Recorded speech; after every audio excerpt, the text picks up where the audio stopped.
My name is David Miller, and I live in Charleston, South Carolina.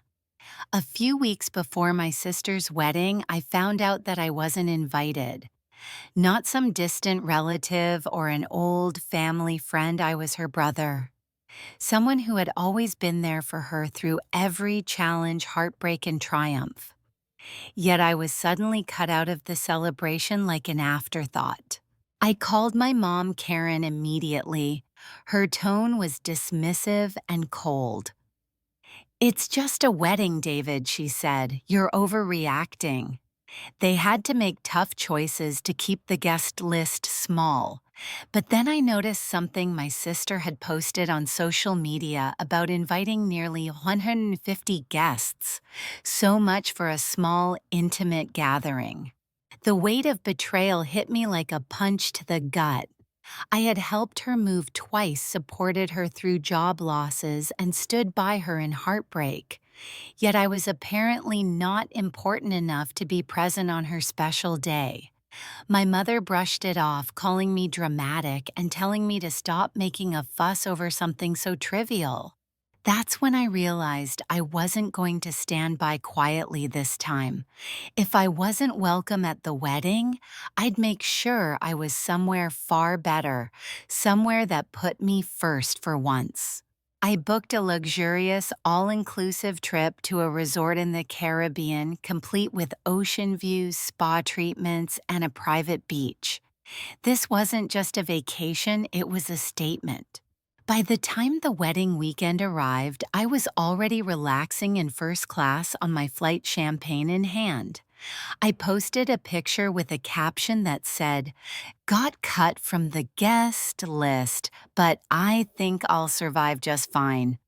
My family's reactions came pouring in almost immediately, a mix of laughter, envy, and disbelief. For the first time in many years, I was prioritizing myself over the family drama, and it felt amazing. I arrived at the resort feeling a freedom I hadn't known in years. The warm ocean breeze, the scent of salt and tropical flowers, and the luxurious surroundings made it clear I had made the right choice. While back home, my family was likely busy stressing over the wedding preparations, and the drama of excluding me, I was treated like the priority, not an afterthought. The resort was like a dream come true, towering palm trees in the open-air lobby, elegant architecture designed to let the sea breeze flow through, and impeccable service that welcomed me with a refreshing cocktail before I even checked in. My suite was stunning with floor-to-ceiling windows opening onto a private balcony and a king-size bed that looked like something from a magazine. I wasted no time settling in. I shared a photo of the breathtaking view from my balcony on social media, captioning it, "When one door closes, another opens, preferably to a beachside suite with unlimited margaritas." I knew the picture and caption would reach my family, and I hoped it made them understand what it felt like to be left out. My days were filled with absolute relaxation. I woke to room service delivering fluffy pancakes, fresh fruit and coffee so delicious it ruined every other cup I'd ever had. I spent afternoons lounging poolside with a martini in hand, watching the waves roll in completely free from family obligations or drama. My social media exploded with messages from cousins and old friends teasing and joking about my getaway. The best reaction came from my sister Emily herself. She had seen my posts, and I imagined her frustration as she sipped cheap champagne in her bridal suite. As the sun set on my first full day, I smiled, feeling lighter than I had in years. I had traded the pain of rejection for the joy of self-care. For once, I was the one being celebrated by myself. As my vacation bliss continued, I remained completely detached from the chaos back home.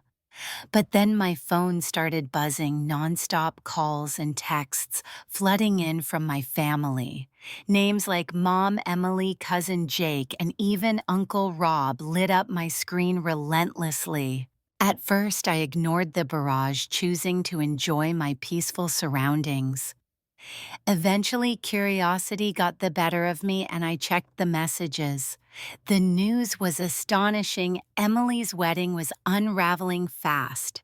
The groom had walked out during the reception, causing a major meltdown. I couldn't help but smirk as I read through messages from relatives scrambling to contain the disaster. Jake called it a bullet dodged, and Grandma was crying over the family drama. The venue had even cut off the bar early to calm things down. It was chaos, and I was nowhere near it. For years, my sister had excluded me from her life events, treating me as insignificant. Now, as her wedding fell apart without me, suddenly I was the person everyone desperately wanted to reach. I could almost hear my mother's voice ringing in my head, pleading, "You need to fix this. Emily is devastated." But this time, I wasn't the one to save the day. I simply replied to Emily's frantic texts with a cool message. "Sorry, I'm a little busy enjoying my overreaction. Hope the wedding was fun." Then, without hesitation, I blocked her number. I blocked my mom's too, and even Jake's, just in case they tried to guilt trip me. With my phone silenced, I ordered another cocktail and relaxed back into my cabana, savoring the serenity that came from finally putting myself first. My family's drama was no longer my responsibility. The next morning, I woke up to the gentle sound of waves crashing against the shore. The scent of salty sea air, mingled with tropical flowers, filled the open balcony, wrapping me in a sense of calm and freedom I hadn't felt in years. For a brief moment, I almost forgot the turmoil back home, but then I glanced at my phone. Despite having blocked most of my family, over 20 missed calls from unknown numbers flashed on the screen. Several voicemail messages had slipped through. Against my better judgment, I listened to the first one. It was my mother's frantic voice pleading with me to stop acting childish, reminding me that my sister was heartbroken and the family needed me now more than ever. I rolled my eyes and deleted the message without responding. The next voicemail was from Emily, her voice trembling with tears as she begged me to call her back, saying she couldn't understand why I was doing this to her. I deleted that one too. Then came a whispering message from cousin Melissa, warning me that Mom and Aunt Lisa were planning to confront me at my apartment when I returned, and that Grandma claimed the wedding had been cursed because I wasn't there. I laughed quietly to myself, saving that voicemail. As the sun rose higher, painting the ocean in golden hues, I stretched and embraced the warmth, letting the tension slip away. Meanwhile, back home, my family was scrambling to clean up the mess they had made. Here I was sipping espresso in a bathrobe, relishing the best decision I'd ever made. Later that day, I received a message from cousin Melissa. She was the only one in the family I trusted to be honest. She urged me to call her immediately because she had some news about the wedding disaster that I wouldn't want to miss. Despite my reservations, I dialed her number. Melissa answered on the first ring, her excitement unmistakable. "Are you sitting down?" she asked breathlessly. I settled into my shaded cabana, the ocean stretching out before me and a cold drink in my hand. "Yeah, I'm ready for whatever this is," I replied. Melissa burst out laughing. "Okay, so after the groom walked out, Emily totally lost it. I'm talking yelling, crying, throwing things, the whole meltdown." I smirked, already picturing the scene. She went on. "Everyone was trying to calm her down. Then Mom overheard Aunt Lisa saying this whole disaster could have been avoided if you had been there to keep things together. I laughed outright. Wait, so the family who excluded me is now blaming me for not saving the wedding? Melissa giggled. Exactly, and it gets better. Grandma said Emily brought this on herself for offending the universe by not inviting her own brother. I nearly choked on my drink at that. Melissa continued. Mom even tried calling the groom's family to smooth things over, but his mother basically told her, "This is your problem now." I shook my head, amused and satisfied. Melissa ended the call with a laugh, reminding me how perfectly karma had dealt with the whole situation. I raised my glass in a toast to the best decision I ever made not to be there. The following morning, I woke up feeling lighter than I had in years. No guilt, no tension, no frantic family emergencies to manage, just me, the soothing sound of the waves, and an entire day dedicated to rest and relaxation. I stretched, lazily ordered room service, and out of curiosity turned my phone back on, a decision I immediately regretted. Notifications flooded in. Mom's voice came through in a frantic voicemail. "You need to stop acting like a child and call me. Emily is heartbroken. This family needs to stick together right now." I rolled my eyes and deleted it. The next voicemail was Emily's sobbing and pleading. "I don't understand why you're doing this. You're my brother. Please call me back." Deleted again. Then Jake's whispered warning, "Mom and Aunt Lisa are planning to show up at your apartment when you return. Also, Grandma says the wedding was cursed because you weren't there." I chuckled and saved that one. Standing on the balcony, bathed in the warm morning sun, I let the peaceful ocean breeze wash over me. Meanwhile, back home, my family scrambled to contain the fallout of Emily's wedding disaster. I was enjoying my espresso wrapped in a soft bathrobe, savoring what I knew was the best choice I'd ever made. The best part, they were finally experiencing the sting of being unwanted and excluded, a poetic justice I hadn't dared hope for until now. But I wasn't done yet.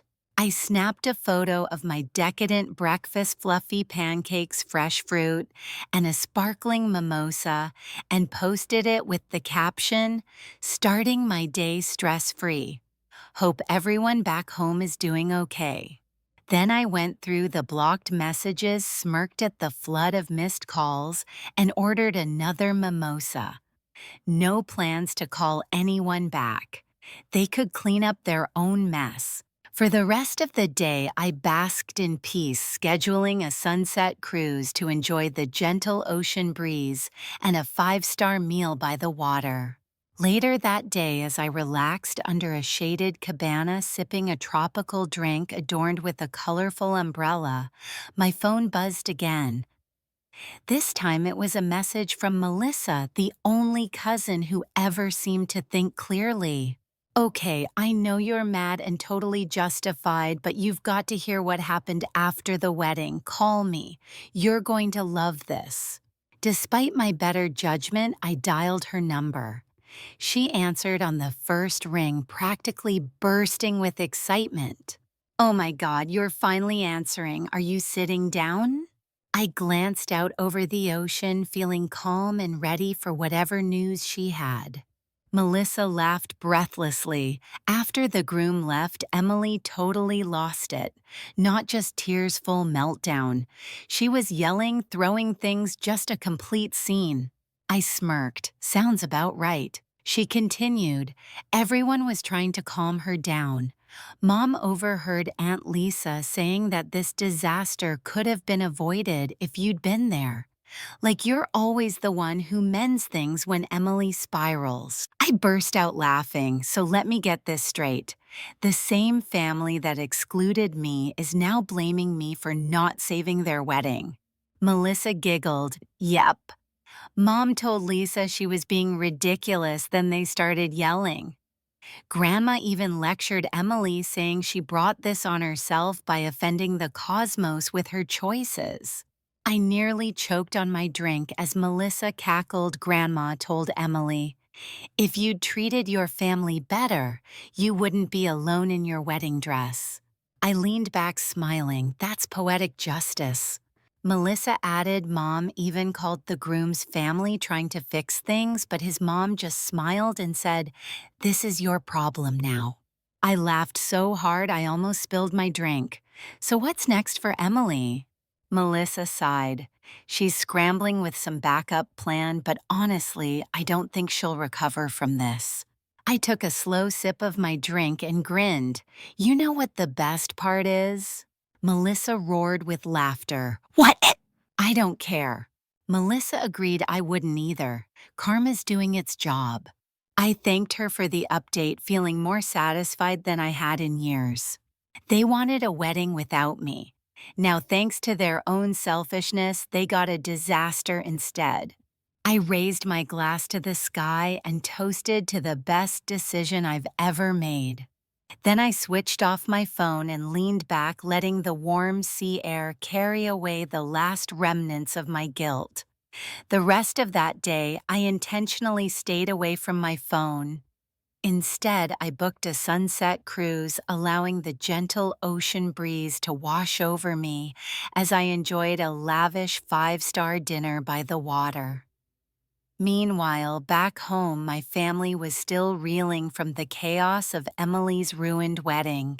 At one point, I felt a fleeting urge to feel sorry for her, but then I remembered how easily she excluded me without a second thought. No, there would be no sympathy from me. I took a final sip of my wine, glanced at the breathtaking sunset, and posted one last caption: "Zero regrets." With a content smile, I turned my phone off once more, letting them stew in their own mess. I was done being their fallback plan. The next morning, I woke up lighter than I had in years. There was no guilt weighing on me, no tension to unravel, and no urgent family crises demanding my attention. It was just me, the sound of waves crashing, and a full day ahead devoted entirely to rest and self-care. I stretched lazily, ordered breakfast via room service, and curiosity, getting the better of me, turned my phone back on. Big mistake. Almost immediately, a flood of notifications poured in. My mom's messages came first. "You need to stop acting like a child and call me." Then Emily's desperate texts. "I can't believe you're doing this to me. You're so selfish." Even an unknown number, probably an aunt, pleaded, "We need to fix this family before it's too late." I groaned, shaking my head. How quickly they moved from ignoring me to demanding I fix everything. One message caught my eye, Melissa warning me, "Your mom is trying to gather the family for a discussion when you return. Just a heads up." I laughed aloud. They truly expected me to come back and pretend nothing happened to fall for their guilt trip like always. Not this time. Quickly, I replied to Melissa, "Thanks for the warning, but I won't be there."